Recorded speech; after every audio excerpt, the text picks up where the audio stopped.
El primer impulso es correr. ¿Pero hacia dónde?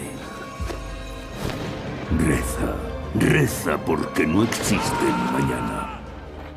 Para todos los que mueren, nunca habrá un mañana. No saben dónde esconderse, cómo salvarse, cómo sobrevivir. Los cuerpos se amontonan. Una tormenta de fuego, violencia y locura. Es la terrible venganza de Dios. Es la peste negra del medievo, el peor desastre biológico de la historia de la humanidad. Es, según el testimonio de un testigo, el fin del mundo. La peste negra, episodio 1.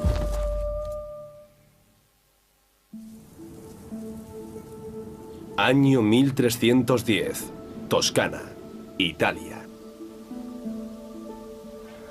A comienzos del siglo XIV, la civilización occidental experimentaba un periodo de gran prosperidad. Europa tuvo 3, quizá 4 siglos realmente prósperos. La Iglesia era poderosa y muchos monarcas también. Había crecido el comercio y con él las ciudades. La industria también creció. No hubo catástrofes naturales. El clima fue favorable. Aumentó la tasa de población. En efecto, fue una buena época para Europa. Pero esta expansión está a punto de topar con una nueva realidad. Súbitamente se produce un cambio climático. Las temperaturas descienden, helando las cosechas. Con asombrosa rapidez, los años dorados llegan a su fin y las visiones apocalípticas comienzan a surgir. Llegaron los 4 jinetes del apocalipsis. Hambre, plagas, guerras por doquier y la muerte, que no cesa. En la década de 1340, las guerras asolan el continente. La crisis afecta gravemente a los campesinos, pero los nobles ven la oportunidad para hacer fortuna aprovechando el caos. En el año 1333, Eduardo III de Inglaterra es ya un gobernante veterano, y su reino insular no es lo bastante grande para contener su ambición. En agosto de 1347, en Calais, el ejército de Eduardo venció contra todo pronóstico a las tropas de un rival mucho más poderoso, Felipe VI de Francia. Ahora Eduardo controla gran parte del litoral francés, pero el conflicto no ha llegado a su fin. Es el comienzo de la Guerra de los 100 años, que en realidad es una guerra mundial si tomamos a Europa como referencia, pues se ven implicadas España, Alemania, Italia, Francia e Inglaterra. Año 1347, su rey, Inglaterra. El rey Eduardo promete en matrimonio a su hija Joan con Pedro, príncipe de Castilla. Un pacto tácito con el que podrá extender sus dominios hasta la península ibérica. La unión entre estas dos familias reales provocaría una remodelación del mapa político de Europa, haciendo de la estirpe de Eduardo la más poderosa de la cristiandad. A sus 15 años recién cumplidos, Joan no conocía a su novio ni había estado nunca en España. Como cualquier jovencita, espera que su padre haya elegido para ella un príncipe apuesto, quizá incluso amable en el trato.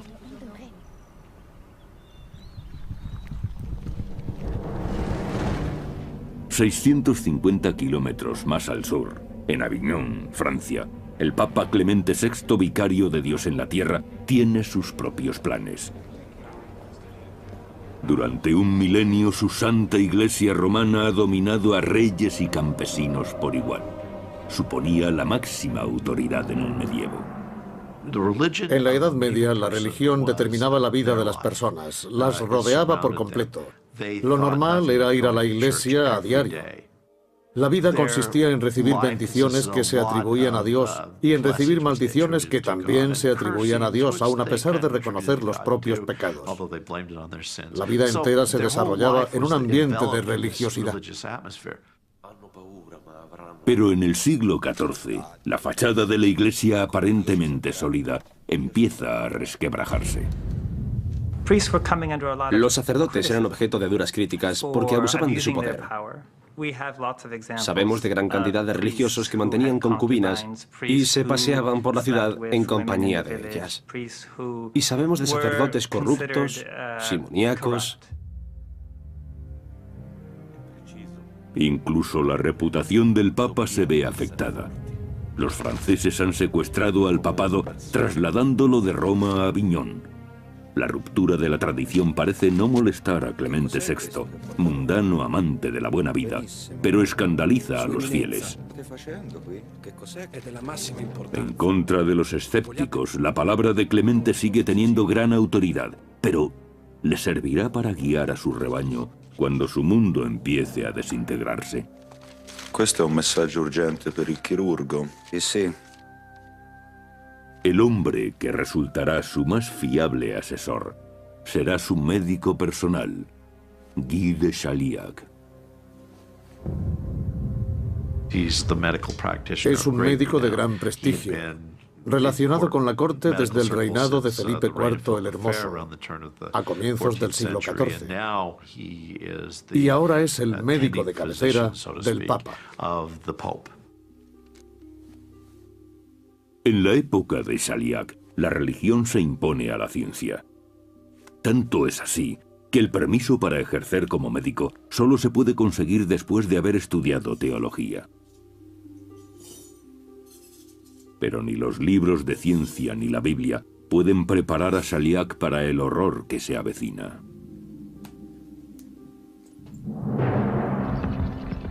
Año 1347. Baja Mongolia. Lejos, en Oriente, en las estepas mongolas, un terrible mal ha despertado. Es un agente de la muerte.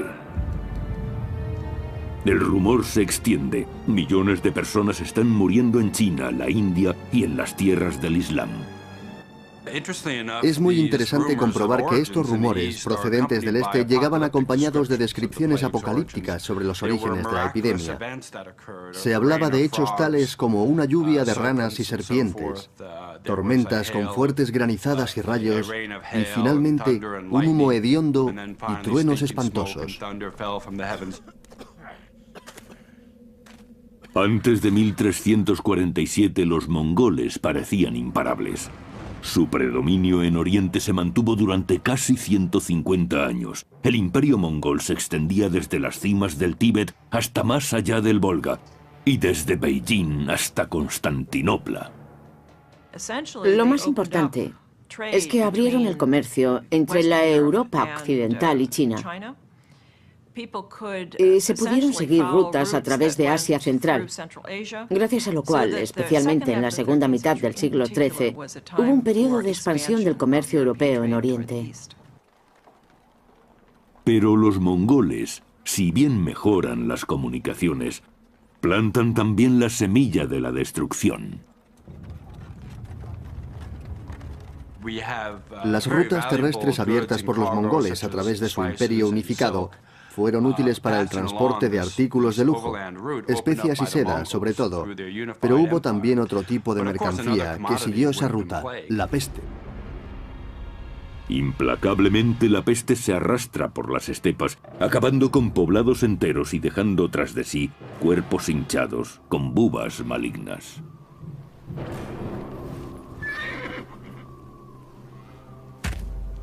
En la inhóspita estepa están habituados a aprovecharlo todo. Los objetos valiosos como pieles y mantas se conservan. El resto es echado al fuego para intentar acabar con el demonio causante de esta tragedia. Pero el demonio viaja oculto en el botín. En 1347, cientos de miles de personas viajan a Occidente, a la pujante ciudad de Ginebra. Un criado se prepara para un peligroso viaje. Año 1347. Ginebra, Suiza. En el seno de una sociedad conformada por la doctrina de la Iglesia cristiana, este hombre ya está en peligro. Su nombre es Agimet y es judío. Los judíos necesitaban una invitación, un permiso expreso del rey para entrar en una ciudad. Su estatus no era comparable al de ninguna otra persona, ya que pertenecían y dependían directamente del rey o de un personaje de alta jerarquía como un obispo. Por orden de su rey, Agimet se aventurará más allá de las montañas, a cientos de kilómetros, hasta Venecia, donde podrá adquirir objetos de lujo desconocidos en los mercados ginebrinos. Pero esta expedición también le hará conocer el mayor desastre de la historia. En Inglaterra, a más de 2000 kilómetros al oeste, un jinete se aproxima al término de otro pavoroso viaje. Es un trovador. Ha viajado durante semanas desde España. Es un regalo del príncipe de Castilla para distraer a su prometida, la princesa Joan. El trovador la deleitará con canciones de amor durante el viaje de vuelta hasta Castilla. Un romántico gesto para complacer a una muchacha en la flor de la vida. En su viaje a la península ibérica, Joan y su séquito quieren detenerse en la costa francesa para visitar sus propiedades de la región de Burdeos. De los 12 hijos de Eduardo III, Joan, la preferida, ha podido permitirse todos los caprichos que le han apetecido en su corta vida. Para este viaje, llena un barco entero con su ropa. Además de distinguidos clérigos y diplomáticos, 100 remeros contribuirán a la protección de la preciosa carga. Pero tanta precaución resultará inútil. Al cabo de un año, la mayoría de los integrantes del viaje habrán muerto. El mal aparece aquí, en la espalda de un polizón. Una plaga irrefrenable que desintegrará este hermoso mundo.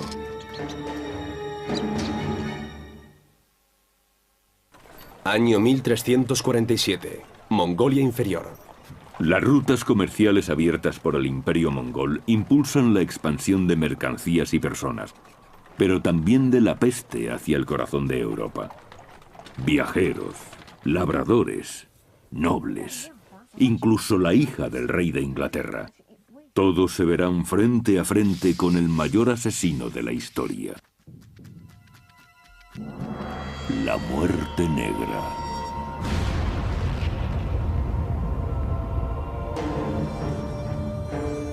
El término de las rutas comerciales mongolas es la ciudad portuaria de Kaffa, en el Mar Negro, punto de partida de los barcos mercantes con destino a Italia. En 1347 los mongoles atacan la ciudad cristiana de Kaffa con la esperanza de dominar tan estratégico enclave. Al principio, parece que la ciudad caerá bajo el sorpresivo asalto. Pero cuando la lucha es más enconada, los mongoles se enfrentan repentinamente a un enemigo inesperado: la peste. Afrontan entonces una acción desesperada.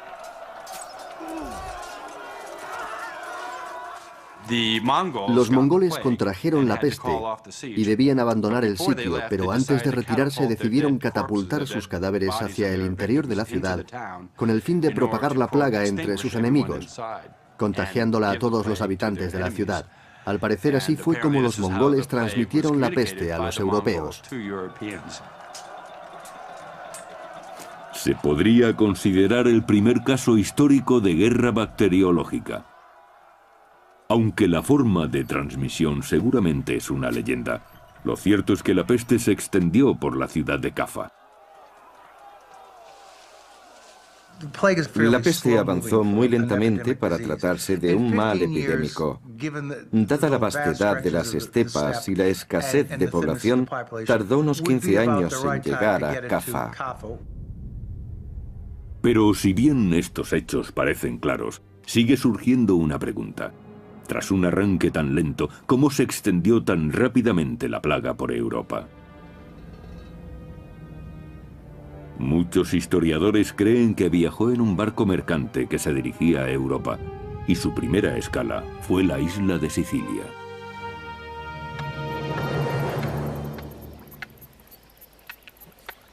Año 1347. Mesina, Sicilia. Para los habitantes del litoral italiano, las olas siempre han sido portadoras de vida en el Mediterráneo. Pero este año es algo muy diferente lo que llega a sus costas.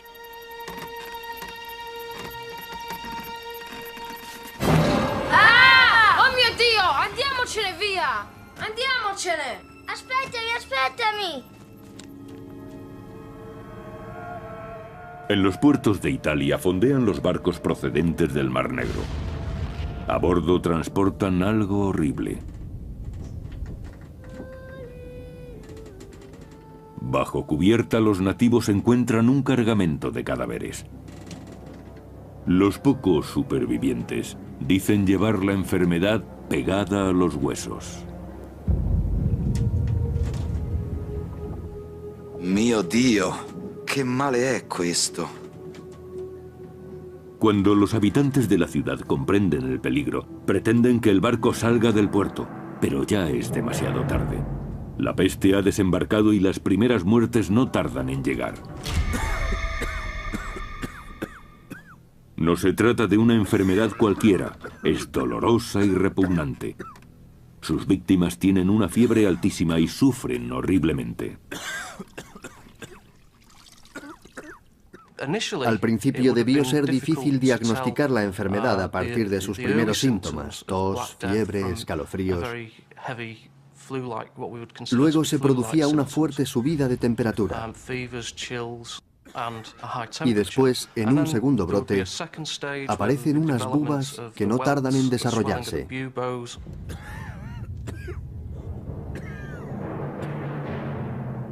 El bubón surge al hincharse una glándula linfática en el cuello o en la ingle. Es tumefacta y puede alcanzar el tamaño de una naranja. Serán estas bubas las que harán pensar que la peste bubónica es la causa de la muerte negra.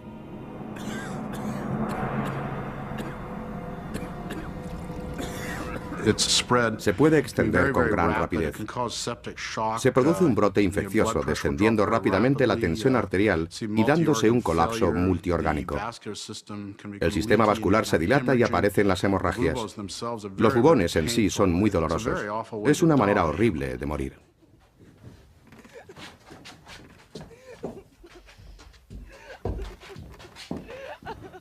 Tras las primeras muertes, los habitantes de la ciudad siciliana de Messina pronto descubren que la nueva enfermedad no solo es horripilante, sino también contagiosa. Se extiende rápidamente entre la población, sembrando el terror en toda la ciudad. Vino por mar y nadie había visto nunca nada parecido. Estas personas eran pioneros, como Colón, pero en el país de la muerte.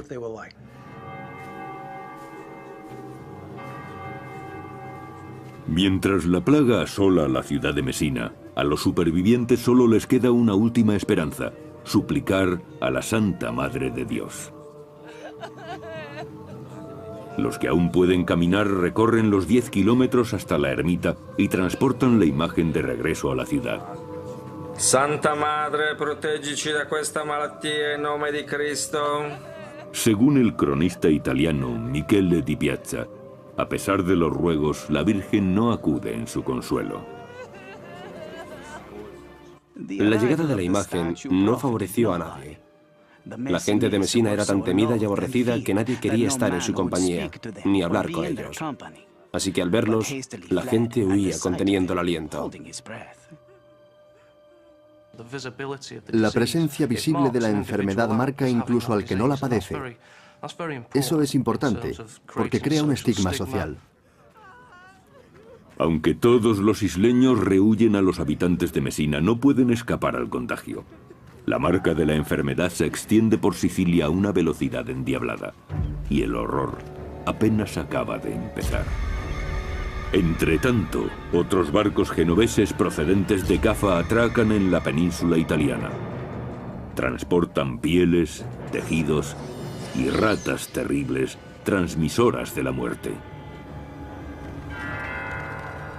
Como un ángel exterminador, la plaga se extenderá por un continente desprevenido, y ahí se inicia el apocalipsis.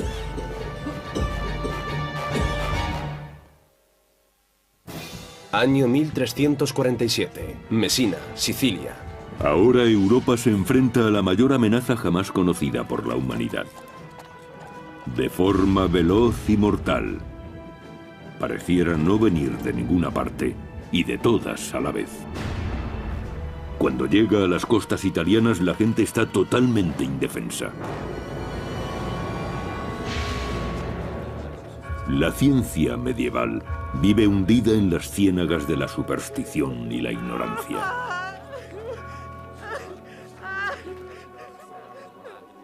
Año 1347. Aviñón, Francia. Guy de Sillac es el cirujano de Felipe VI, rey de Francia, así como del Papa Clemente, que reside en Aviñón. Conocido por su gran inteligencia, fue discípulo de los mejores médicos de Europa en el monasterio de Montpellier.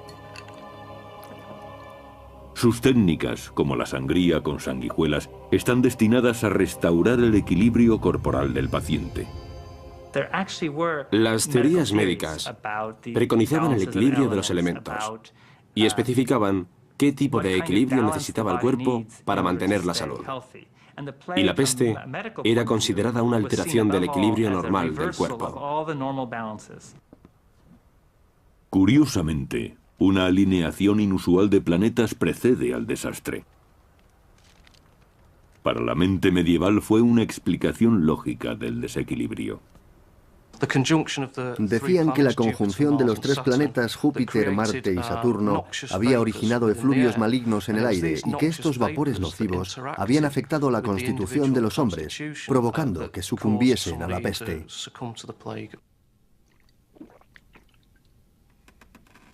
Se trataba de la teoría de los miasmas. La plaga provenía de un miasma, un efluvio maligno. Debo hacer hincapié en que estas explicaciones no eran nuevas, se conocían desde antiguo. Y estaban tan enraizadas que a la comunidad médica le era casi imposible apartarse de esta forma de pensar. Lejos de los centros de poder de Aviñón y París, en las ciudades comerciales de Ginebra o Venecia, el pueblo tiene otras teorías menos sofisticadas sobre el origen de la peste. Han sido adoctrinados desde su nacimiento en la creencia de que tanto las bendiciones como las maldiciones provienen directamente de Dios. En la Edad Media, la relación lógica entre Dios y el mundo implicaba que Dios castigaba al mundo cuando el mundo pecaba. Según el cronista italiano del siglo XIV, Gabriel de Mussis, el castigo es algo merecido. Dios Todopoderoso vio que la especie humana se revolcaba en el lodo del pecado y la perversión, en el cielo de las malas acciones. Los hombres se dieron a numerosos vicios, ahogándose en un mar de depravación debido a su ilimitada capacidad para el mal.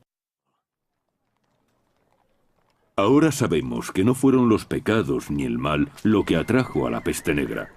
Era una enfermedad contagiosa, pero incluso hoy en día se sabe poco sobre ella.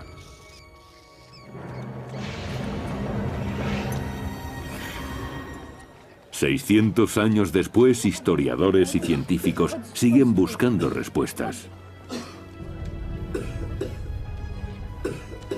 El quid de la cuestión radica en la forma de transmisión de la enfermedad, cómo se propaga y qué condiciones se dan para que esto ocurra. Se dan un cúmulo de circunstancias que emergen en un lugar y en un momento determinados.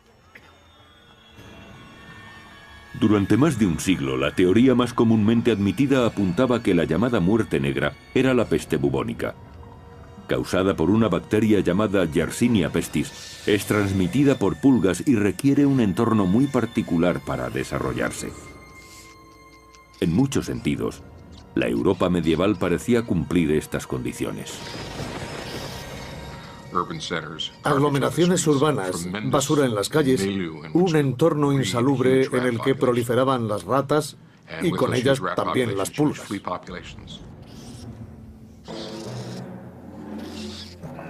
La picadura de una sola pulga inyecta en la víctima la bacteria Yersinia pestis. La bacteria se multiplica rápidamente en los nódulos linfáticos, hinchándolos hasta reventar. Una vez depositada en el flujo sanguíneo, la bacteria produce unos bubones amoratados que dan nombre a la peste negra. Esta enfermedad tiene una variante aún más mortífera llamada peste neumónica, que no necesita de las pulgas para su propagación. En algunos casos, la bacteria llega a los pulmones, se instala allí y empieza a proliferar. Cuando hay hemorragia en los pulmones y la persona tose, se producen expectoraciones sanguinolentas. Se escupen partículas de sangre y estas flemas infecciosas pueden fácilmente infectar a otra persona. Tanto las condiciones ambientales como los síntomas de la enfermedad indican que la peste bubónica era la causa de la llamada muerte negra. Pero algunos científicos no coinciden con esta teoría y se basan en un hecho evidente e inexplicable: la enorme velocidad de propagación de la enfermedad. Se extendió por Europa occidental en el curso de 4 o 5 años. Es una rapidez increíble teniendo en cuenta que no había trenes, aviones ni automóviles.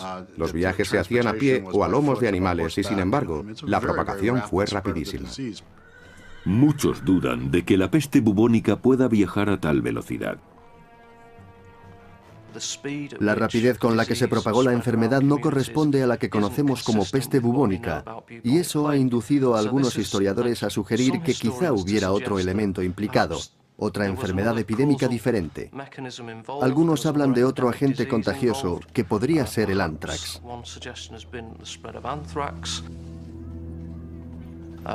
También hay expertos que piensan que podría haberse tratado de un virus tipo ébola. La diferencia la marca la forma de transmisión.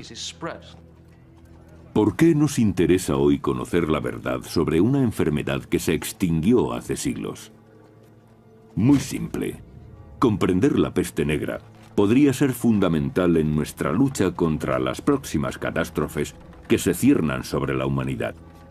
Pero hasta hace muy poco, parecía que las claves del misterio habrían muerto con las víctimas de la pandemia. Pero, ¿fue realmente así? En Montpellier, Francia, un enterramiento múltiple de 650 años de antigüedad permite a la moderna tecnología seguir aquel rastro que parecía perdido. Año 2003, Montpellier, Francia. Un equipo de investigadores franceses exhuma cuerpos de víctimas de la peste, ampliando nuestras miras desde una nueva frontera científica.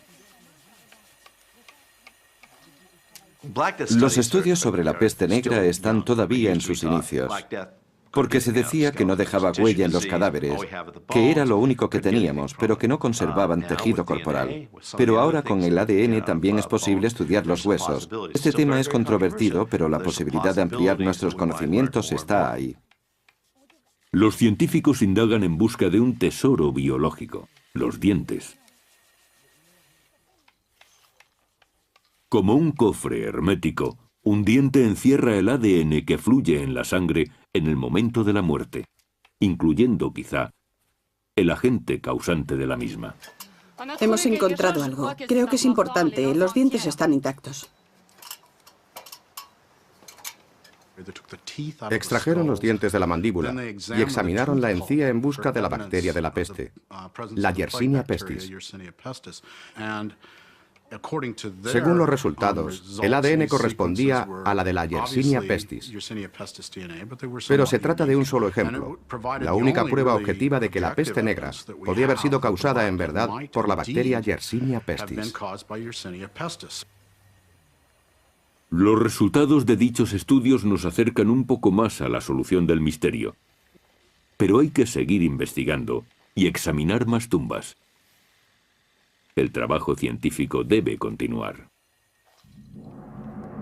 Año 1347, Aviñón, Francia. A Guy de Sillac, eminente médico del siglo XIV, los términos pulgas letales y ADN le sonarían tan grotescos como la confluencia de planetas y la cólera divina a nosotros.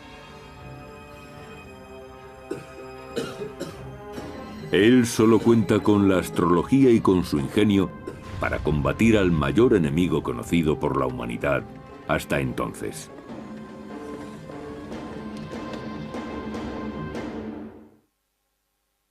Año 1347. Mesina, Sicilia.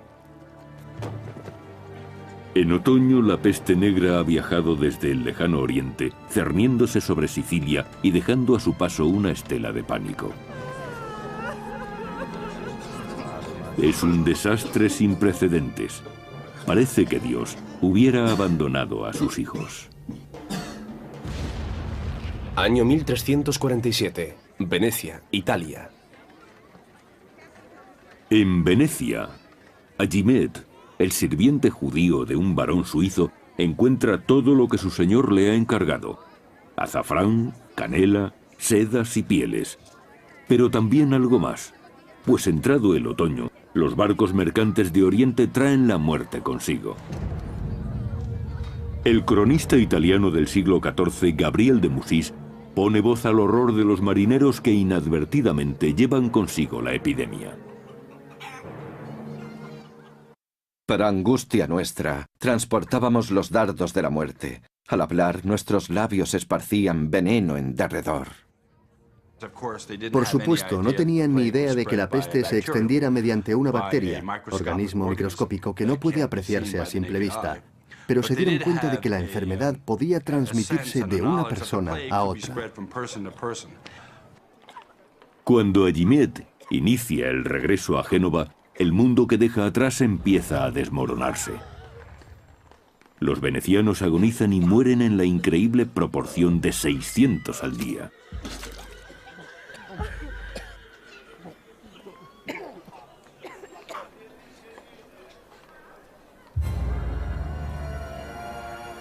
En enero de 1348, la peste entra en Francia a través del puerto de Marsella. Viaja en barco. Por vía marítima también se traslada a España. En Barcelona perece el 60% de la población. Imaginemos una persona, un marinero que trabaja en los muelles, por ejemplo, que es picado por una pulga infectada. Subirá al barco y seguirá con su trabajo normalmente, pero al cabo de unos días enferma. Se trata de personas que se trasladan de una parte a otra antes de enfermar. Por supuesto, en el barco habrá ratas infectadas, con sus pulgas, y después, cuando el barco arribe a puerto, esas ratas y sus pulgas saldrán y extenderán la enfermedad por todas partes.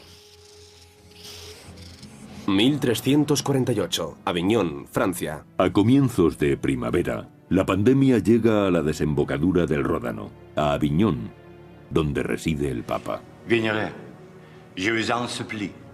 La maladie frappe à la porte. Doctor, notre mio proteger.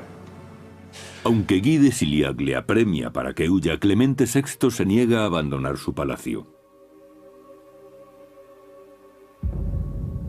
En agosto de 1348 la peste alcanza París y la mitad de su población muere.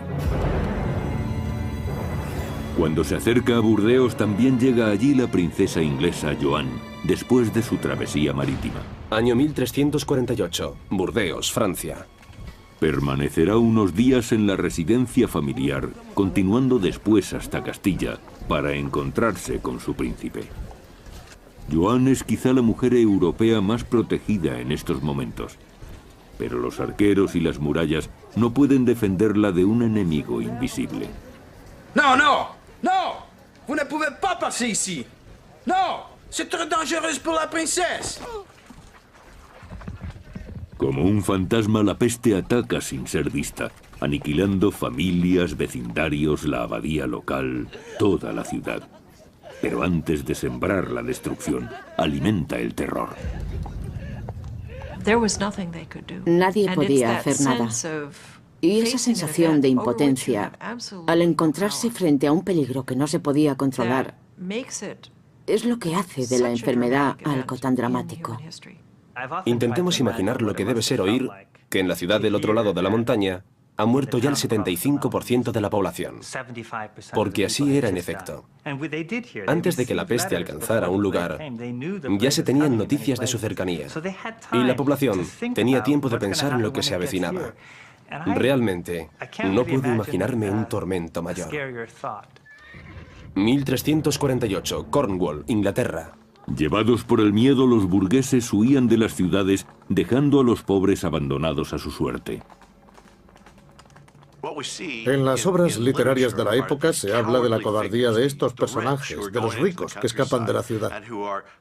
¿Quién queda, pues, para hacer frente a la muerte? ¿Quién queda en las ciudades sufriendo sino los pobres, los que no pueden huir como lo hacen los ricos? En Inglaterra, Eduardo III y su hijo mayor se retiran a una de sus propiedades campestres, cerrando el paso a los visitantes.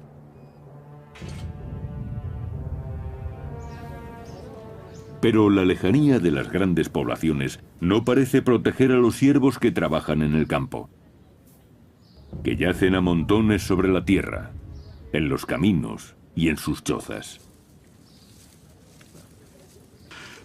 La gente vivía en una pobreza extrema, en casas con techos de chamizo. El ganado convivía con ellos. Las condiciones higiénicas eran absolutamente nulas. Había suciedad por todas partes. Un ambiente ideal para que las ratas y las pulgas proliferasen. Año 1348. Siena, Italia. Cuando la situación empeora, también la Iglesia parece abandonar a su rey. Por temor al contagio, algunos sacerdotes se niegan a administrar los últimos sacramentos a los moribundos.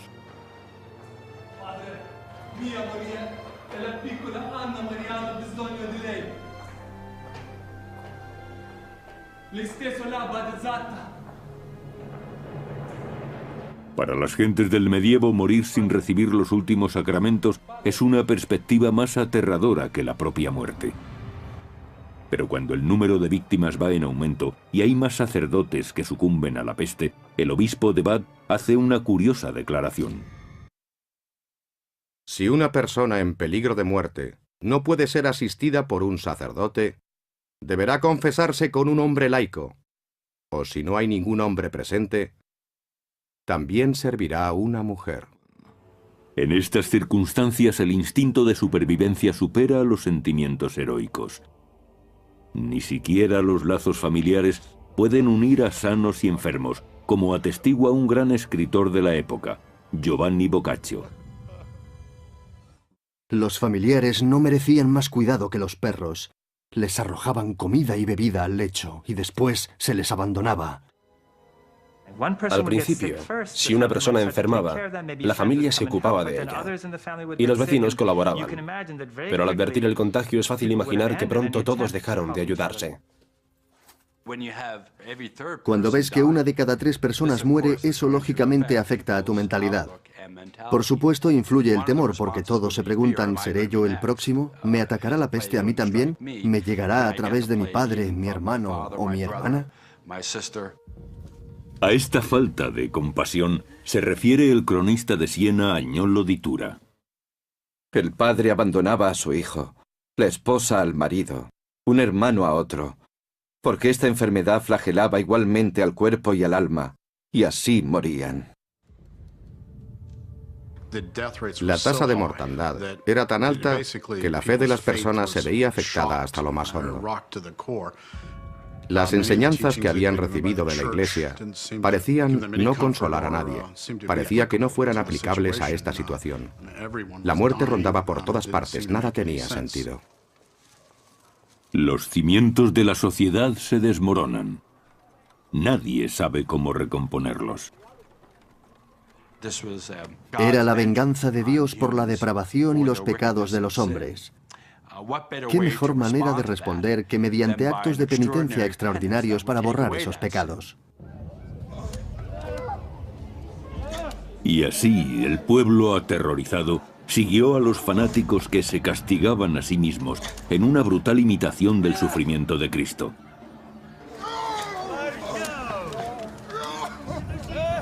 El fanatismo llevó a las masas a una histeria general que desembocó en persecuciones y asesinatos.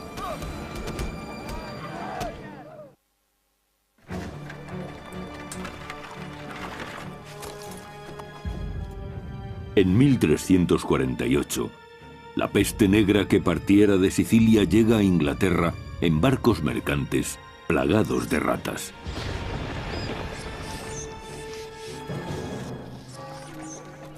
Ya ha costado millones de vidas.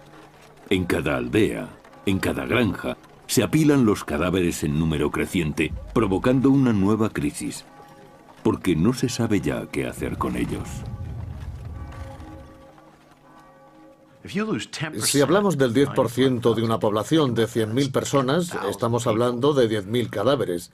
¿Cómo se entierran 10.000 personas que han fallecido en un espacio de tiempo muy corto? ¿Dónde se encuentra la gente que se ocupe de eso? ¿Dónde están los carros para llevarlos?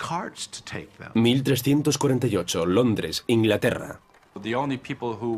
Las únicas personas que estaban dispuestas a transportar a los muertos eran hombres y mujeres que vivían retirados en las montañas o en el campo y que por un precio sustancioso se arriesgaban a tener contacto con los cadáveres.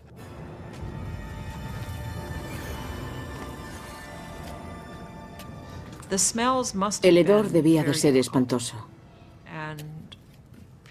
Y la gente trataba de combatirlo haciendo fuego y vertiendo en él algo dulce. Así pretendían enmascarar la fetidez del ambiente. Tampoco podían hacer mucho más. Durante el verano de 1348, en Londres, hay que buscar enterramiento para casi 300 cadáveres al día. Y en Aviñón es todavía peor. En solo 6 semanas, 11.000 personas son enterradas en un solo cementerio. Se decide entonces que el Papa bendiga el Ródano y los cadáveres incontables reciben sepultura anónima en el río. Pero quizá eso sea preferible al enterramiento en masa que se practica en Italia. Los enterraban por capas, como en una lasaña. Echaban una capa en el fondo, un poco de basura encima, más cadáveres, más basura, una tercera capa y los cubrían. En la región de la Toscana, en Siena, la mortandad es ya incontrolable. La mitad de la población ha caído víctima de la peste. Un ciudadano de Siena, Agnolo di Tura, se lamenta amargamente. Sus palabras siguen pareciendo sobrecogedoras 6 siglos y medio después. En muchos sitios se cavaron profundos pozos y los llenaron de cadáveres. Y cuando esas zanjas y esos pozos estuvieron repletos, cavaron otros nuevos. Yo, Agnolo di Tura, he enterrado a mis 5 hijos con mis propias manos. Tanta gente murió que todos creían que había llegado el fin del mundo. A pesar del riesgo personal, algunos valientes deciden combatir el caos. 1348, Aviñón, Francia. Muchos médicos han abandonado a los enfermos para salvar su propia vida. Pero no Guy de Chauliac. Él se quedó. Yo creo que no fue tanto cuestión de valentía como de curiosidad científica. Quería saber en qué consistía ese demonio, cómo actuaba. Guy de Chauliac hizo lo que haría un investigador actual. Cuando no comprende la enfermedad, toma parte en ella, ayudando a sus compañeros para buscar el origen. Y después escribe sobre ello. En su interesantísimo diario, el médico redacta un minucioso catálogo de todos los síntomas del mal, y también de su progresión, tomando nota de aquellos tratamientos que parecían ser más efectivos. Al parecer, en el verano de 1348, Guy de Chauliac prescribió el fuego para prevenir al Papa Clemente VI del contagio. A cada lado de la silla papal son colocados 4 grandes barreños llenos de aceite y se les prende fuego. Se erige un muro de llamas contra los estragos de la peste. El Papa se aisló de la sociedad, por así decirlo, recluido en una habitación interior y custodiado por el fuego. Clemente se oculta en su propio infierno, todo con el fin de mantenerse fuera del alcance de la peste.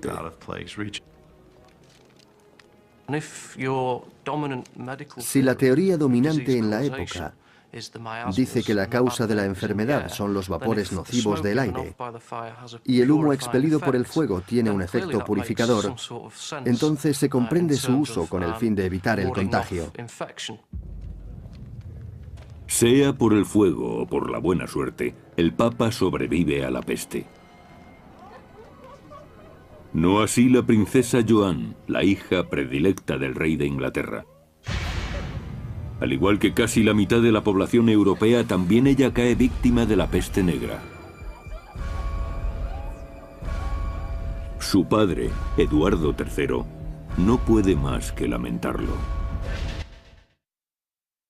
La destructiva muerte que se apodera igual de jóvenes que de viejos ha arrancado de nuestro lado a nuestra hija más querida, a la que amábamos sobre todas las cosas.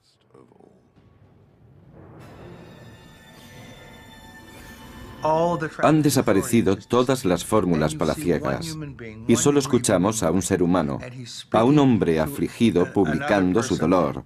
La sinceridad de sus palabras es patente 700 años después, a pesar de su tono autoritario. Las autoridades, médicos, clérigos y nobles han fallado, y las masas buscan otros guías para su salvación.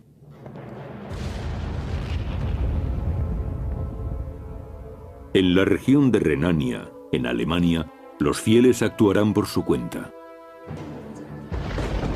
Año 1348, Friburgo, Alemania.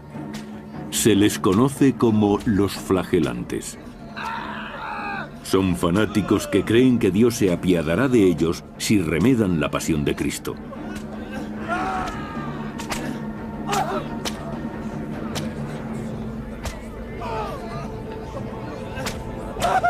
La suya es una medida extrema tomada en una época extrema, y el pueblo acude hacia ellos desesperado.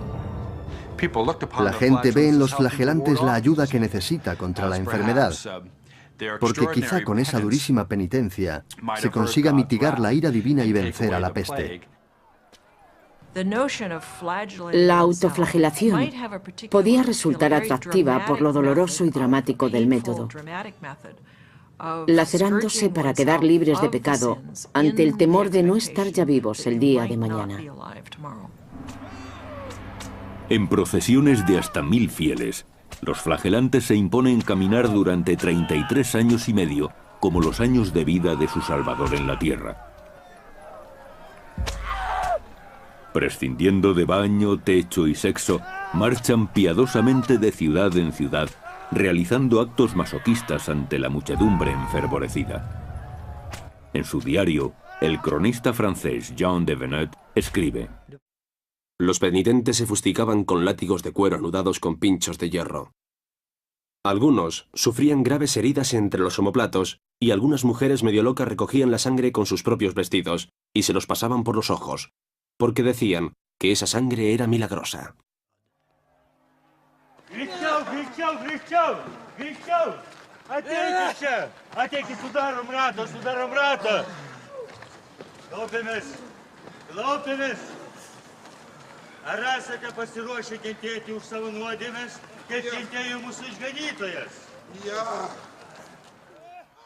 El Papa Clemente se siente amenazado ante la creciente influencia de los flagelantes. Los flagelantes eran sospechosos a los ojos del estamento religioso ortodoxo. Cuando llegaban a una población, solían provocar un gran revuelo, acompañado muchas veces de protestas contra las autoridades locales y las órdenes religiosas.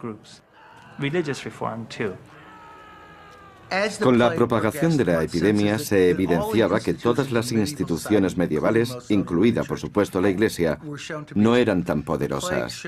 La peste igualaba a todos, desde las autoridades hasta el más mísero de los campesinos. El proceso es difícil de encauzar. Las masas esperan un milagro y los flagelantes parecen dispuestos a facilitárselo. Fue la consecuencia de las procesiones de los flagelantes y sus sermones. Es el momento esperado, el más intenso, mesiánico y apocalíptico.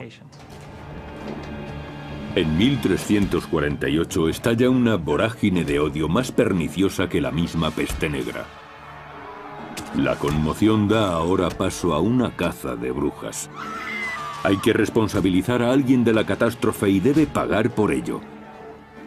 En un torrente de histeria y miedo, las masas se desahogan con los inocentes, provocando un baño de sangre de proporciones terribles.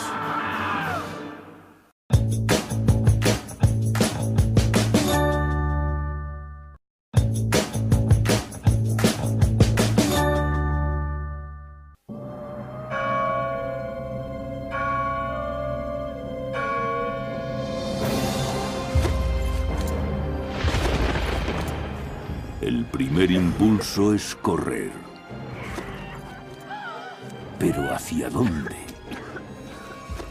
Reza, reza porque no existen mañana. Para todos los que mueren, nunca habrá un mañana. No saben dónde esconderse, cómo salvarse, cómo sobrevivir. Los cuerpos se amontonan. Una tormenta de fuego, violencia y locura. Es la terrible venganza de Dios. Es la peste negra del medievo, el peor desastre biológico de la historia de la humanidad. Es, según el testimonio de un testigo, el fin del mundo. La peste negra, episodio 2. 1348. Londres, Inglaterra. A mediados del siglo XIV, la peste negra, después de trazar un sendero de destrucción desde Sicilia hasta Inglaterra, alcanza su clímax. 1348, Pistoia, Italia. Con la seguridad de que Dios está castigando al mundo por su maldad, las autoridades deciden que la ciudad debe purgar los pecados cometidos. Lo primero será reformar las ordenanzas. Se prohíbe el juego, las blasfemias, las prostitutas son enviadas a las afueras. Hay que imponer la decencia. Quizá así se pueda ahuyentar la peste.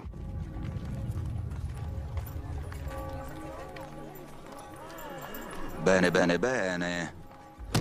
Questo non deve succedere mai più. E voi, seguiteci. Per voi e per le ragazze è tempo di prendere una vacanza.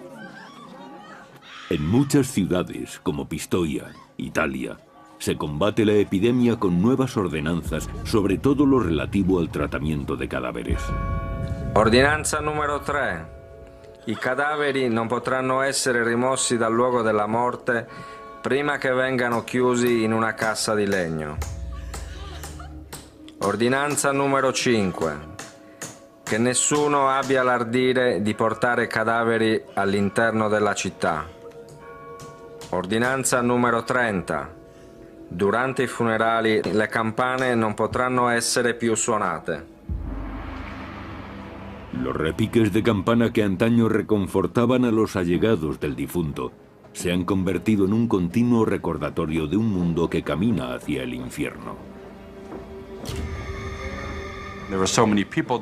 Fallecía tanta gente que cuando un sacerdote acompañaba a un difunto a la tumba y miraba a su alrededor, se encontraba con 10 féretros más a los que debía asistir.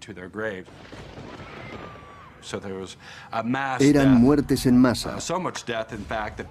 La mortandad era tal que, en cierta forma, la gente ya estaba tan acostumbrada y endurecida que en los funerales se hacían chistes.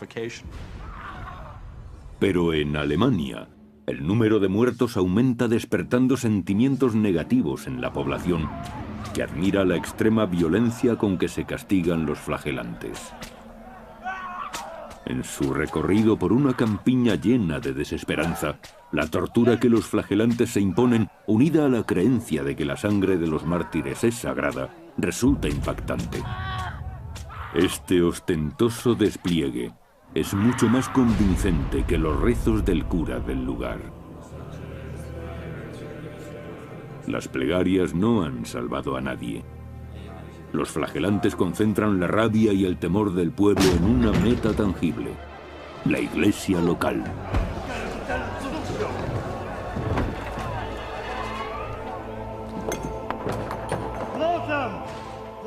Creyéndose dotados de gracia divina, a través del sacrificio de su sangre, los flagelantes deciden realizar milagros en nombre de Cristo. Según algunos flagelantes, los niños fallecidos podían revivir en su seno. Y la leyenda de animales que hablaban era otro milagro famoso, adjudicado a los flagelantes.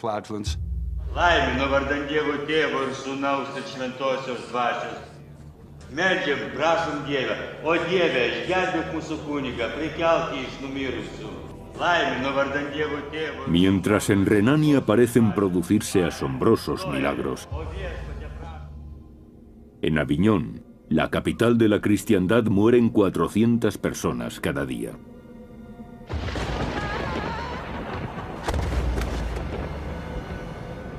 (1348), Aviñón, Francia. El Papa Clemente VI ve en los flagelantes una amenaza a su autoridad, pero los cardenales le aconsejan que no se precipite, temiendo que el fanatismo de los fieles, que siguen en masa a aquellos locos, les aparte definitivamente de la Iglesia oficial. Se da una interesante diferencia entre la actitud popular y la de las autoridades. La postura de las autoridades frente a los flagelantes tiende a ser hostil, mientras que el pueblo, por su parte, los apoya incondicionalmente, porque asocian su llegada con la expulsión de la peste. Clemente no puede hacer nada para contener la insurgencia. Y la rebelión está a punto de entrar en su fase más virulenta. Esas procesiones eran interpretadas por la gente común, los cristianos comunes, como una purificación espiritual que también los elevaba a ellos. Se sentían con la energía necesaria para hacer de su ciudad un sitio mejor, por los medios que fuera. Jurando no volver a los juegos de azar, expulsando de la ciudad a las prostitutas y a los judíos, e incluso, si era necesario, quemándolos. 1348, Ginebra, Suiza. El mercader judío Agimed ha viajado a lo largo de cientos de kilómetros, recorriendo tierras devastadas por la peste. No obstante, ahora le espera algo mucho peor: un baño de sangre de proporciones incalculables. Es muy propio de la naturaleza humana buscar un chivo expiatorio en épocas de crisis, y los judíos fueron chivos expiatorios también en la época de la peste negra.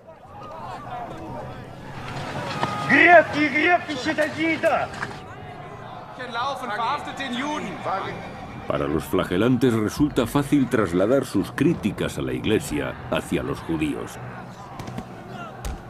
Para los cristianos medievales nadie ofendía tanto a Dios como los judíos.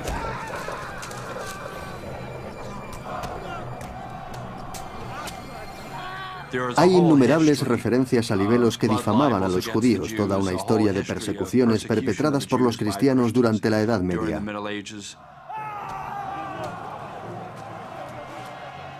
Traicionado por su vestimenta típica que le hace distinguirse como judío, Agimed es llevado ante las autoridades para ser interrogado.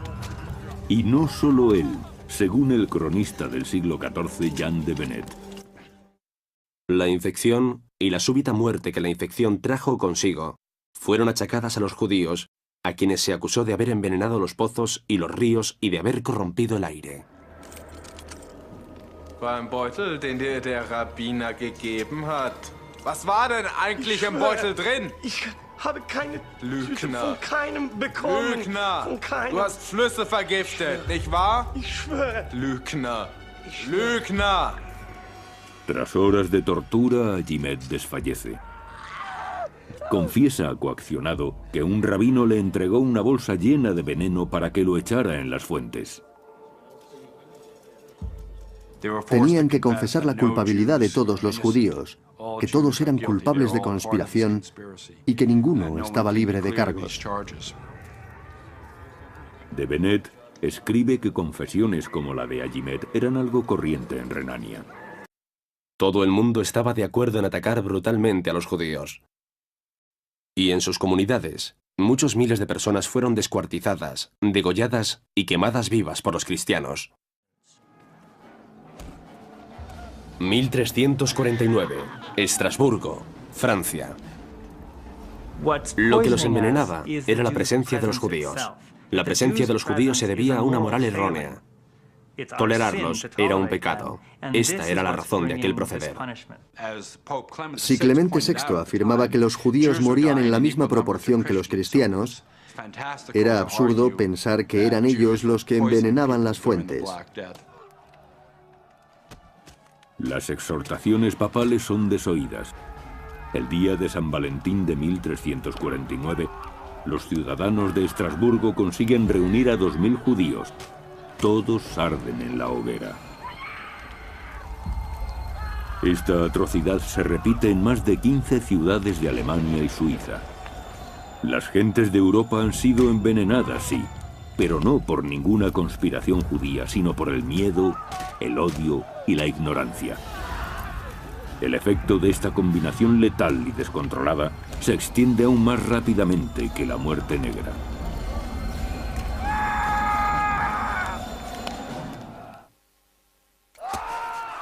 ...1349, Estrasburgo, Francia. En el invierno de 1349, los cristianos de Alemania, Francia y Suiza se vuelven contra sus vecinos judíos en horribles masacres destinadas a apaciguar la ira de Dios. Pero la violencia no puede detener el progreso de la peste. En Aviñón casi toda la nobleza ha huido de la ciudad. Hasta el Papa se retira a sus posesiones en el campo. Ha dejado de confiar en el fuego protector. Solo un miembro de la corte se mantiene en su sitio. El renombrado médico Guy de Chiliac. Pero la enfermedad investigada por el médico se acerca peligrosamente a su propio hogar.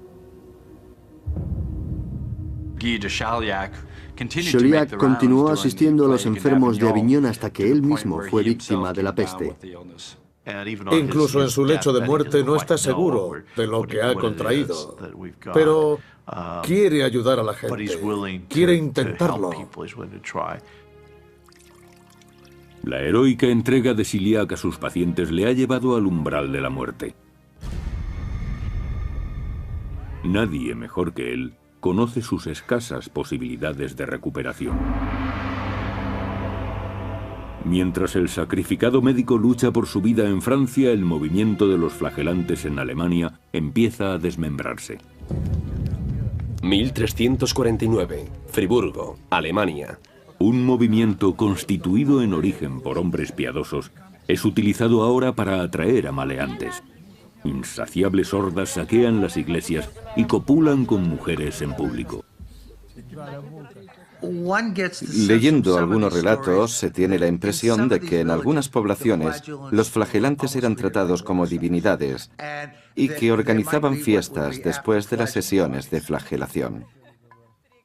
La visión de la sangre, los cuerpos llagados, los músculos, el sudor, sin duda tuvieron su efecto sobre los corazones de muchas campesinas.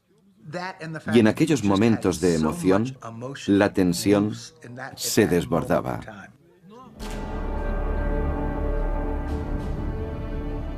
Es demasiado ya. Las autoridades condenan a los flagelantes. En octubre de 1349, el Papa Clemente VI exige su dispersión. Pero es completamente ignorado. La Iglesia tenía que buscar el medio de detener el movimiento de los flagelantes. Así pues, son arrestados o apartados de la circulación por los soldados.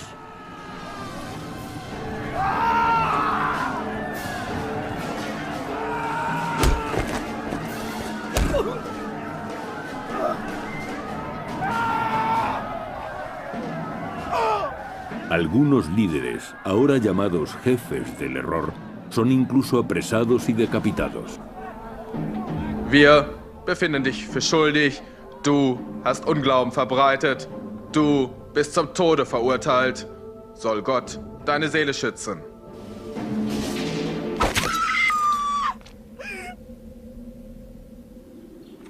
...1349, Cracovia, Polonia. Pero a pesar de la desaparición del movimiento de los flagelantes, gran parte de Europa sigue siendo violentamente hostil a la maltrecha comunidad judía. Los supervivientes se convierten en refugiados que buscan hogar. En la mayor parte de Europa, Francia, gran parte de Inglaterra, muchas ciudades germanas, ya no había judíos a finales del siglo XIV. Habían sido expulsados o asesinados. Pero en algunos lugares, los monarcas les dan incluso protección, invitándolos a quedarse. Uno de esos lugares es Polonia. En 1349 reina en Polonia Casimiro el Grande. La leyenda dice que se enamoró de una judía llamada Esther. La amaba tanto que decidió proteger a los judíos en Polonia e invitarles a establecerse allí. Resulta irónico que empujara a la comunidad judía de Alemania hacia Polonia. Y 700 años después se cerró el círculo con la intervención, de nuevo, de los alemanes. En el invierno de 1349 la peste llega al norte, a la península escandinava. Cuando 2 años después alcanza Rusia, en Francia ya ha remitido. Tras aniquilar a casi la mitad de la población europea, la peste se encamina hacia su fin. Las enfermedades infecciosas tienen un ciclo natural que se mantiene hasta ser interrumpido por algún agente, bien por la intervención humana, bien por una alteración en la virulencia del organismo infeccioso. Mientras la peste negra avanzaba y la gente moría, la sociedad se desmoronaba. Es posible, por tanto, que el número de habitantes cayera por debajo de un umbral donde la pandemia no pudiera ya mantenerse activa.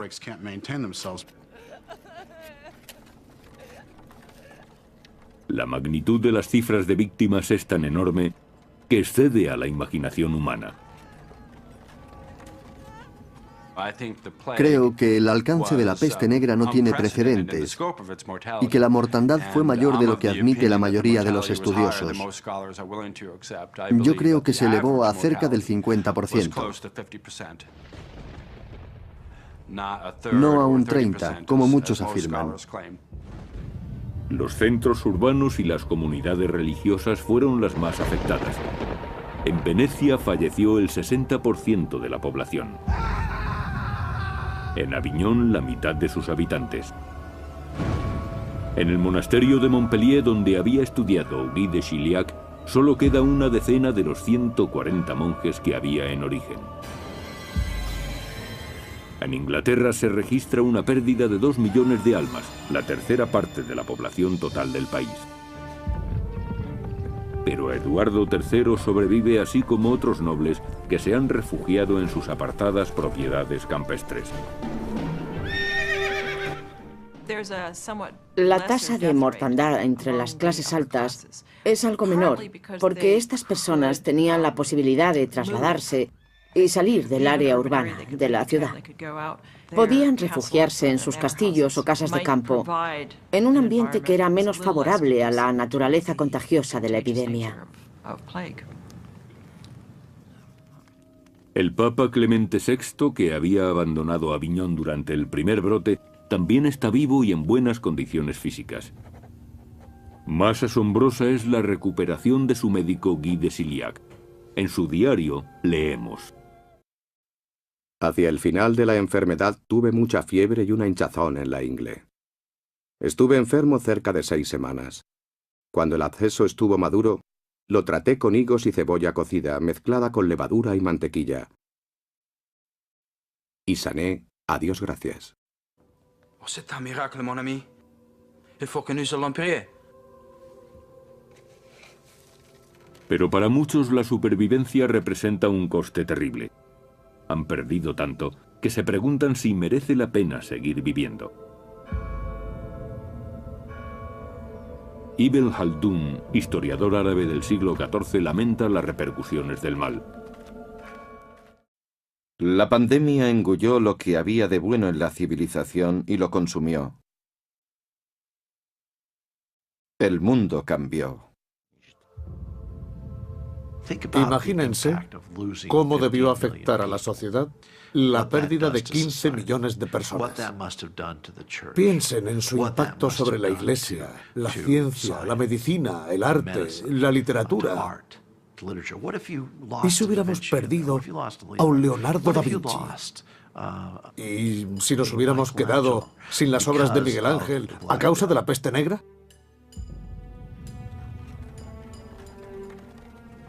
Mirando a nuestro alrededor, vemos todavía las huellas de esta pérdida de un tercio o la mitad de los humanos. En una lápida reza: murió el año en que apenas quedó sobre la tierra una cuarta parte de la humanidad. Esto te induce a pensar que eres un fragmento de ese 25% restante. Esta es la única vez en la historia en que, sin excepción, cada una de las personas del mundo conocido ha tenido que ver cómo agonizaban sus seres queridos. De esa pena, ese aislamiento, se lamenta el poeta italiano Petrarca. Considera lo que hemos sido y lo que ahora somos. ¿Dónde estáis, amigos queridos? ¿Dónde los rostros amados? Éramos una multitud. Ahora estamos casi solos. 1350. Florencia, Italia. Pero otros no se lamentan, sino que la epidemia les sirve para entregarse a la embriaguez, los saqueos y la violencia. En las vacías casas de los fallecidos se suceden los excesos. Giù le mani da lei! Quella è la mia donna! Maiale! Ti ammazzo, cane! El historiador florentino Matteo Villani se escandaliza. Los hombres se lanzaban a un comportamiento desordenado y lascivo, como nunca antes habían hecho. Se entregaban sin pudor a la lujuria. No obstante, la mayoría de los supervivientes no cae en la desesperación ni se revuelca en el vicio. Se repusieron, simplemente, y continuaron su vida con normalidad. Nunca perdieron la fe en Dios, ni, aún más sorprendente, su fe en el futuro.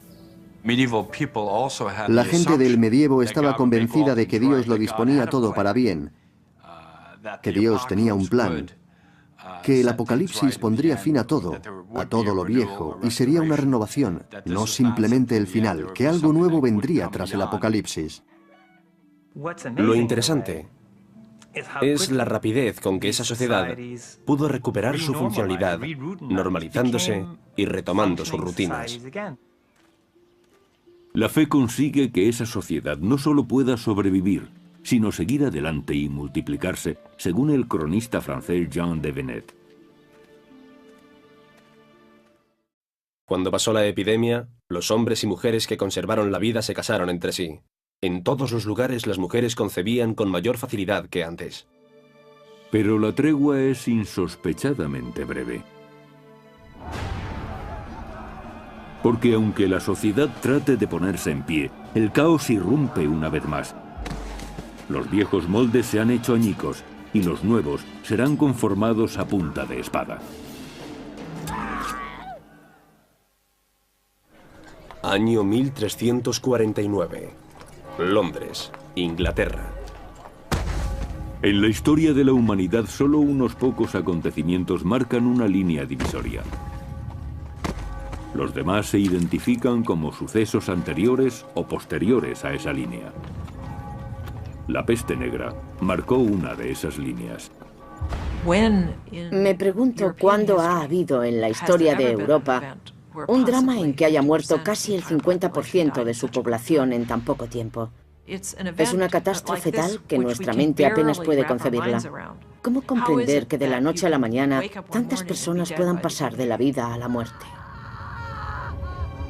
Los supervivientes no tienen otro camino que mirar hacia adelante.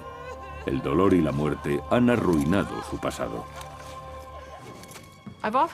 A menudo me he preguntado si los sentimientos de desesperación e irracionalidad con respecto a lo ocurrido han abierto nuestra mente para cuestionarnos la autoridad. Para preguntarnos cómo entendemos a Dios y si existe una autoridad a la que podamos dirigirnos todos. La peste acaba con el dominio absoluto ejercido por la religión durante un milenio. Muchos nobles van a pagarse un credo por encargo. Algunas familias se dedican a contratar a capellanes privados. ¿Será eso una especie de privatización de la religión? Si la pandemia hizo que algunos supervivientes se acercaran más a Dios, otros buscan nuevas respuestas en la ciencia.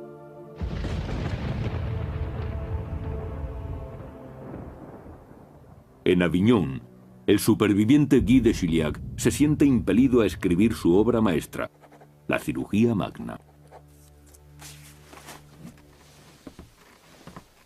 Este texto, toda una referencia en los 3 siglos siguientes, ya no se basa en los antiguos conocimientos, sino en observaciones de primera mano.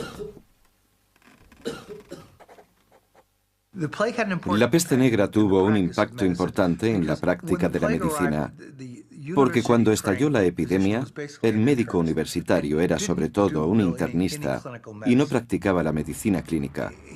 Sus conocimientos eran solo teóricos. Pero después de la debacle, la medicina se hizo experimental. En la campiña italiana tiene lugar otra transformación.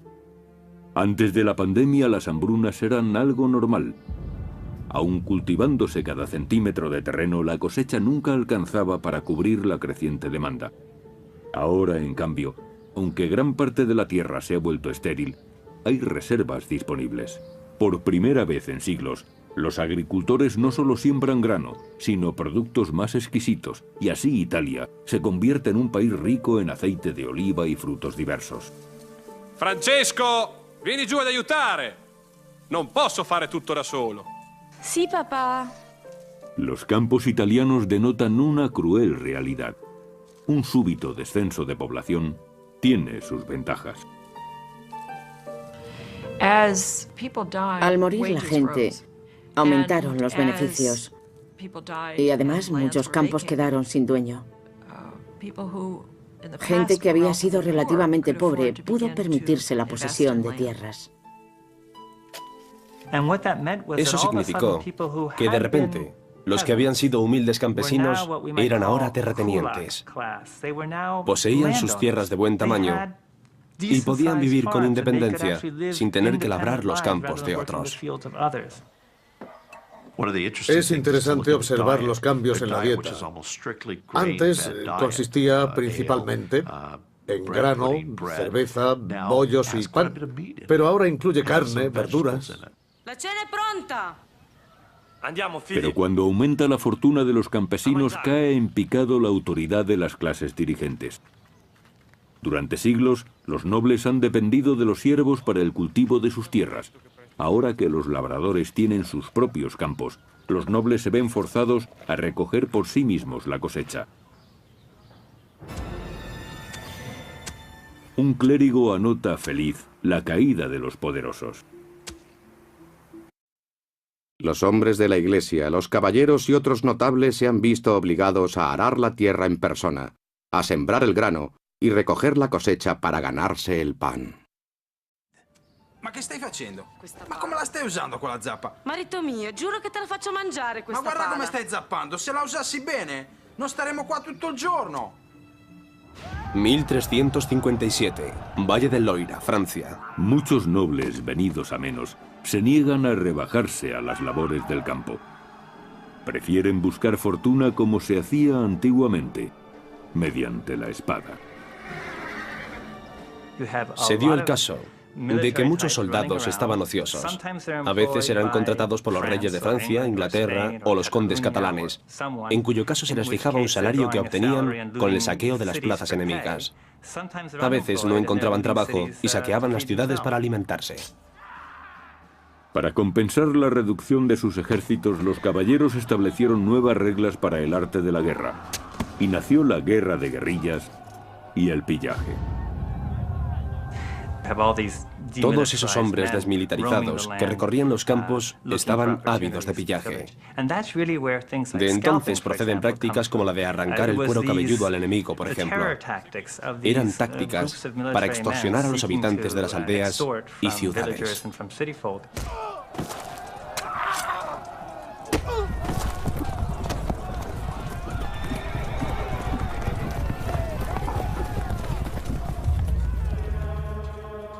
(1357) Roma, Italia. Por otra parte, la disminución de la mano de obra repercute también en tareas pacíficas, tales como el comercio y la industria.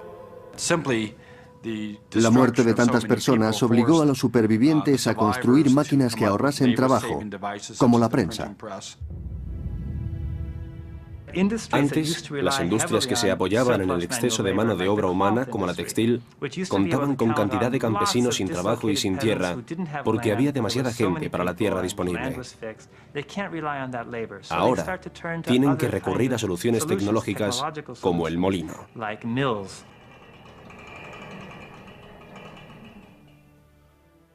Menos de un siglo después de la peste negra, los manuscritos medievales, magníficamente iluminados, se convierten en reliquias. La prensa de Gutenberg los ha dejado obsoletos. Todas las industrias que ahora asociamos a la industrialización posterior dan en realidad sus primeros pasos a finales del siglo XIV.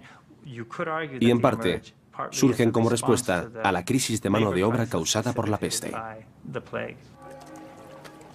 Pero la mayor repercusión de la muerte negra no se aprecia en el campo de batalla ni en las fábricas, sino en el corazón de los hombres. ¿Qué angustia no sentirían una madre, o un padre, o un hijo, viendo cómo enfermaba su familia? Imaginemos a los jóvenes que asistieron a la muerte de sus padres y que sobrevivieron en aquellos años, teniendo a la muerte presente en todos sus recuerdos, en todo lo que les rodeaba. La muerte se convirtió en un tema recurrente.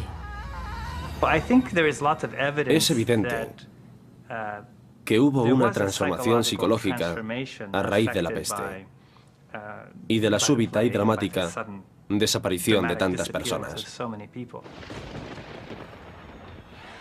La muerte se aferra a su imaginación como una sombra amenazadora. Es una temática habitual en la literatura y artes plásticas medievales reflejada en forma de danza macabra. En pinturas holandesas hay esqueletos bailando, representación alegórica del memento mori, el recuerdo de que vas a morir, de que la muerte está al acecho. Poco más adelante, un cambio social se evidenció en los años posteriores a la peste. La actitud crítica y el individualismo condujeron al florecimiento del saber y la cultura hasta alcanzar un nivel sin precedentes en la historia de Europa. El Renacimiento. El Renacimiento en Italia muestra la extraordinaria capacidad de recuperación de la sociedad, una tenacidad y una energía creativas que resisten al embate de los malos tiempos. Fue como si Europa de repente se apagara y luego se encendiera de nuevo. Y eso lo provocó la peste negra. Muchos científicos de la actualidad se preguntan si la sociedad moderna se recuperaría de un cataclismo similar, y aseguran que en regiones remotas sigue habiendo microbios asesinos a la espera de un huésped que los traiga a nuestros modernos centros urbanos. 1347, Baja Mongolia. Entre 1337 y 1350 pereció casi la mitad de la población del mundo conocido. Nada, ni antes ni después, incluyendo terremotos, guerras y armas de destrucción masiva, ha provocado una mortandad tan alta. Los microbios son nuestro mayor enemigo y no hay por qué pensar que en caso de lucha el hombre, a pesar de su intelecto superior, tenga garantizada la victoria. Aunque nos cueste creerlo, el microbio causante de la peste bubónica existe todavía en nuestro mundo actual. En Arabia Saudí, norte y sur de África, zonas de Sudamérica e incluso en Estados Unidos. Desde su aparición en China, el microbio realizó un viaje a California en un barco mercante, provocando una epidemia de peste bubónica en Estados Unidos. De la costa oeste viajó hacia el interior, donde encontró nuevos huéspedes, las comunidades de roedores de los herbales y desiertos americanos. Está en el suroeste de Estados Unidos, Colorado, Nuevo México, Utah, California, parte de Texas, Arizona. Se halla sobre todo en ardillas de varias especies, perros de las praderas y pequeños roedores, y puede infectar a otro tipo de animales, como a los gatos. Los gatos están más predispuestos al contagio, como los humanos, y pueden desarrollar peste neumónica con tos y transmitir la enfermedad a las personas. Si el propietario de la mascota se acerca al gato y este tose, puede contagiarle una peste neumónica primaria que se adquiere por la inhalación de la bacteria.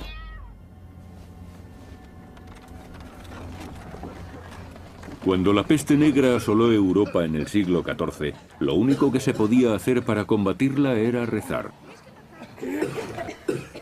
Ahora, los antibióticos pueden curar la peste bubónica siempre que se detecte a tiempo. 2005, MD, Laboratorio de Enfermedades Infecciosas.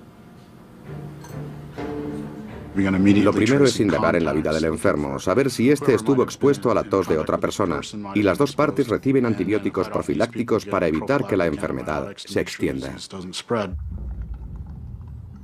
Yersinia pestis, el bacilo causante de la peste bubónica, hoy es bien conocido. Lo que más preocupa a los microbiólogos son los asesinos microscópicos desconocidos, enfermedades que nunca antes se han visto y que podrían extenderse entre la población. Microbios en la cadena alimentaria, otros que inesperadamente cambian de huésped o que aparecen en lugares imprevisibles. El SIDA, el SARS, la fiebre del Valle del Rift, la enfermedad de Lyme. Todas estas enfermedades pueden aparecer en la actualidad simplemente porque se ha producido cualquier cambio. A los microbios se les da una oportunidad y ellos la aprovechan. La enfermedad de Lyme brotó durante la tala de unos bosques del noreste porque se pretendía edificar allí. Así surgen las enfermedades. Cuando intervenimos en un entorno, no sabemos cuántos agentes patógenos estamos liberando.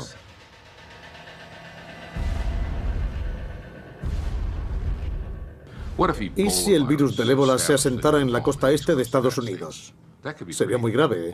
Para este virus no hay tratamiento y se contagia de los pacientes a sus cuidadores. Familiares, médicos, enfermeros, todos caen bajo sus efectos. A eso precisamente se debe su peligrosidad.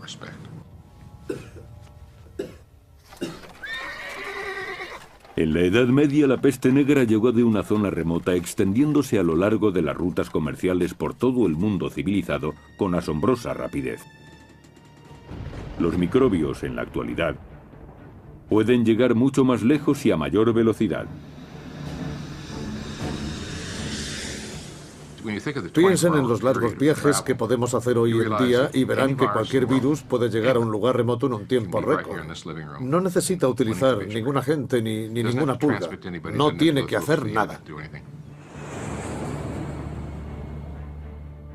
Actualmente se dan dos peculiaridades que nos acercan a la época de la peste negra: economía expansiva y nuevas rutas comerciales. Hay que darse cuenta de que cada año se trasladan de unos países a otros unos 500 millones de personas en vuelos internacionales. 500 millones al año. 70 millones de personas trabajan fuera de su país. Son cifras asombrosas que indican el tráfico de viajeros, la velocidad de este tráfico y la gran densidad de la población. Unámoslo todo y resultará algo estremecedor. 1348, Aviñón, Francia. Obstaculizados por la religión y la superstición, los científicos medievales como Guy de Chiliac no estaban en absoluto preparados para la muerte negra. Muchos expertos temen que en el caso de enfrentarse a una epidemia catastrófica, la ciencia moderna se vería sorprendida de la misma forma. Si se presentara una epidemia como la peste del siglo XIV, con la gente muriendo en sus casas, en la calle y por todas partes, no estoy seguro de que supiéramos combatirla. Confío en que lo haríamos mejor que en la Edad Media, pero me temo que no mucho mejor. Nuestro sistema de producción no tiene capacidad para asumir un alto desempleo ni la desprotección ante un mal. No tenemos las bases para enfrentarnos a algo así.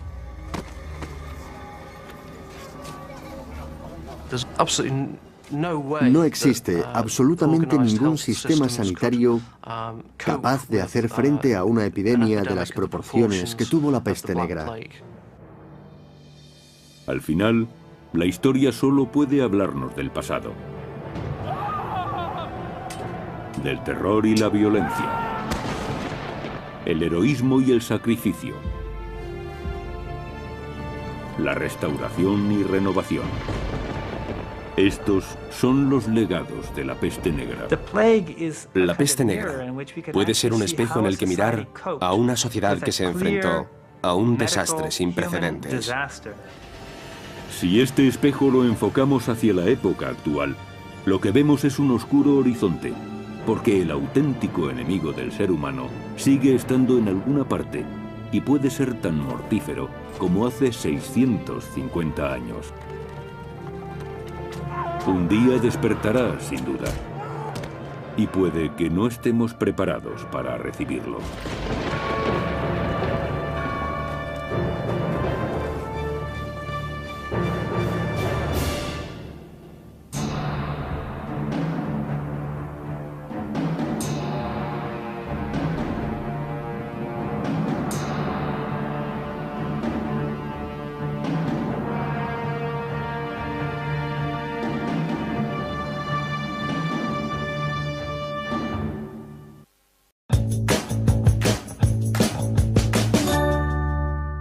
Acabar con el demonio causante de esta tragedia. Pero el demonio viaja oculto en el botín. En 1347, cientos de miles de personas viajan a Occidente, a la pujante ciudad de Ginebra. Un criado se prepara para un peligroso viaje. Año 1347, Ginebra, Suiza.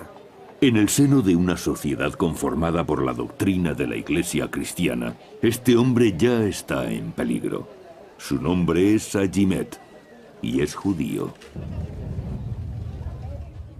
Los judíos necesitaban una invitación, un permiso expreso del rey para entrar en una ciudad. Su estatus no era comparable al de ninguna otra persona, ya que pertenecían y dependían directamente del rey o de un personaje de alta jerarquía como un obispo. Por orden de su rey, Agimet se aventurará más allá de las montañas, a cientos de kilómetros, hasta Venecia, donde podrá adquirir objetos de lujo desconocidos en los mercados ginebrinos. Pero esta expedición también le hará conocer el mayor desastre de la historia. En Inglaterra, a más de 2000 kilómetros al oeste, un jinete se aproxima al término de otro pavoroso viaje. Es un trovador. Ha viajado durante semanas desde España. Es un regalo del príncipe de Castilla para distraer a su prometida, la princesa Joan. El trovador la deleitará con canciones de amor durante el viaje de vuelta hasta Castilla. Un romántico gesto para complacer a una muchacha en la flor de la vida. En su viaje a la península ibérica, Joan y su séquito quieren detenerse en la costa francesa para visitar sus propiedades de la región de Burdeos. De los 12 hijos de Eduardo III, Joan, la preferida, ha podido permitirse todos los caprichos que le han apetecido en su corta vida. Para este viaje, llena un barco entero con su ropa. Además de distinguidos clérigos y diplomáticos, 100 remeros contribuirán a la protección de la preciosa carga. Pero tanta precaución resultará inútil.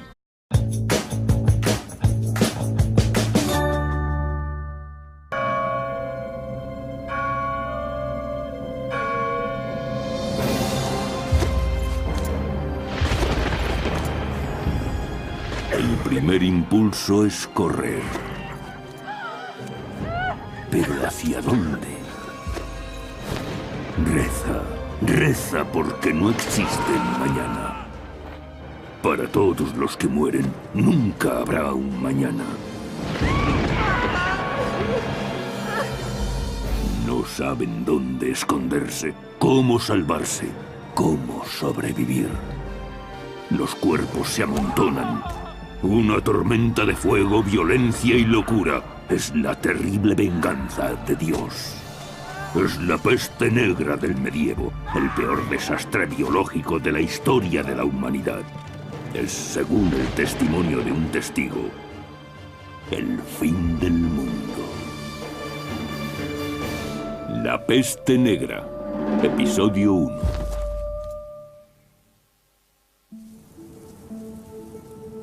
Año 1310, Toscana, Italia. A comienzos del siglo XIV, la civilización occidental experimentaba un periodo de gran prosperidad. Europa tuvo 3, quizá 4 siglos realmente prósperos. La Iglesia era poderosa y muchos monarcas también. Había crecido el comercio y con él las ciudades. La industria también creció. No hubo catástrofes naturales. El clima fue favorable. Aumentó la tasa de población. En efecto, fue una buena época para Europa. Pero esta expansión está a punto de topar con una nueva realidad. Súbitamente se produce un cambio climático. Las temperaturas descienden, helando las cosechas. Con asombrosa rapidez, los años dorados llegan a su fin y las visiones apocalípticas comienzan a surgir. Llegaron los 4 jinetes del apocalipsis. Lo normal era ir a la iglesia a diario. La vida consistía en recibir bendiciones que se atribuían a Dios y en recibir maldiciones que también se atribuían a Dios, aun a pesar de reconocer los propios pecados. La vida entera se desarrollaba en un ambiente de religiosidad. Pero en el siglo XIV, la fachada de la iglesia aparentemente sólida empieza a resquebrajarse. Los sacerdotes eran objeto de duras críticas porque abusaban de su poder. Sabemos de gran cantidad de religiosos que mantenían concubinas y se paseaban por la ciudad en compañía de ellas. Y sabemos de sacerdotes corruptos, simoníacos. Incluso la reputación del Papa se ve afectada. Los franceses han secuestrado al papado, trasladándolo de Roma a Aviñón. La ruptura de la tradición parece no molestar a Clemente VI, mundano amante de la buena vida, pero escandaliza a los fieles. En contra de los escépticos, la palabra de Clemente sigue teniendo gran autoridad, pero ¿le servirá para guiar a su rebaño cuando su mundo empiece a desintegrarse?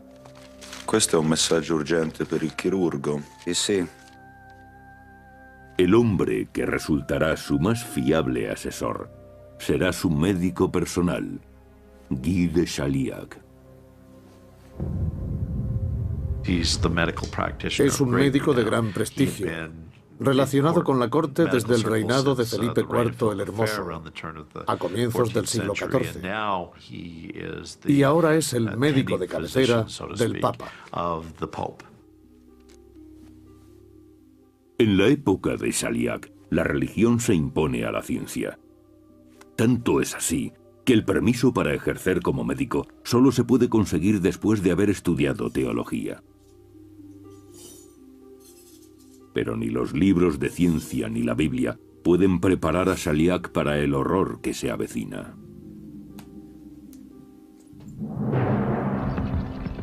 Año 1347. Baja Mongolia. Lejos. Hambre, plagas, guerras por doquier y la muerte que no cesa. En la década de 1340, las guerras asolan el continente. La crisis afecta gravemente a los campesinos, pero los nobles ven la oportunidad para hacer fortuna aprovechando el caos. En el año 1333, Eduardo III de Inglaterra es ya un gobernante veterano, y su reino insular no es lo bastante grande para contener su ambición. En agosto de 1347, en Calais, el ejército de Eduardo venció contra todo pronóstico a las tropas de un rival mucho más poderoso, Felipe VI de Francia. Ahora Eduardo controla gran parte del litoral francés, pero el conflicto no ha llegado a su fin. Es el comienzo de la Guerra de los 100 años, que en realidad es una guerra mundial si tomamos a Europa como referencia, pues se ven implicadas España, Alemania, Italia, Francia e Inglaterra. Año 1347. Su rey, Inglaterra. El rey Eduardo promete en matrimonio a su hija Joan con Pedro, príncipe de Castilla. Un pacto tácito con el que podrá extender sus dominios hasta la península ibérica. La unión entre estas dos familias reales provocaría una remodelación del mapa político de Europa, haciendo de la estirpe de Eduardo la más poderosa de la cristiandad. A sus 15 años recién cumplidos, Joan no conocía a su novio ni había estado nunca en España. Como cualquier jovencita, espera que su padre haya elegido para ella un príncipe apuesto, quizá incluso amable en el trato.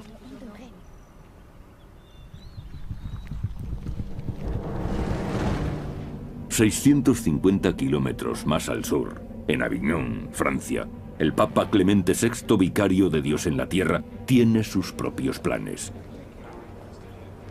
Durante un milenio, su santa iglesia romana ha dominado a reyes y campesinos por igual.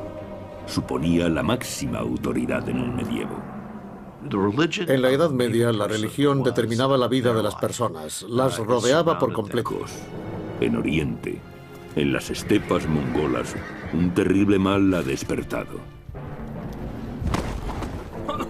Es un agente de la muerte. El rumor se extiende. Millones de personas están muriendo en China, la India y en las tierras del Islam. Es muy interesante comprobar que estos rumores procedentes del este llegaban acompañados de descripciones apocalípticas sobre los orígenes de la epidemia. Se hablaba de hechos tales como una lluvia de ranas y serpientes, tormentas con fuertes granizadas y rayos, y finalmente un humo hediondo y truenos espantosos. Antes de 1347 los mongoles parecían imparables. Su predominio en Oriente se mantuvo durante casi 150 años. El imperio mongol se extendía desde las cimas del Tíbet hasta más allá del Volga, y desde Beijing hasta Constantinopla. Lo más importante es que abrieron el comercio entre la Europa occidental y China. Se pudieron seguir rutas a través de Asia Central, gracias a lo cual, especialmente en la segunda mitad del siglo XIII, hubo un periodo de expansión del comercio europeo en Oriente. Pero los mongoles, si bien mejoran las comunicaciones, plantan también la semilla de la destrucción.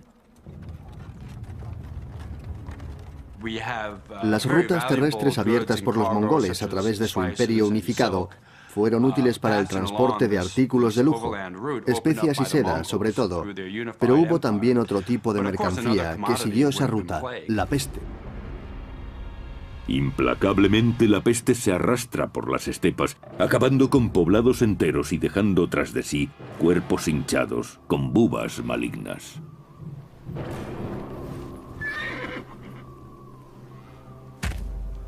En la inhóspita estepa están habituados a aprovecharlo todo. Los objetos valiosos como pieles y mantas se conservan. El resto es echado al fuego para intentar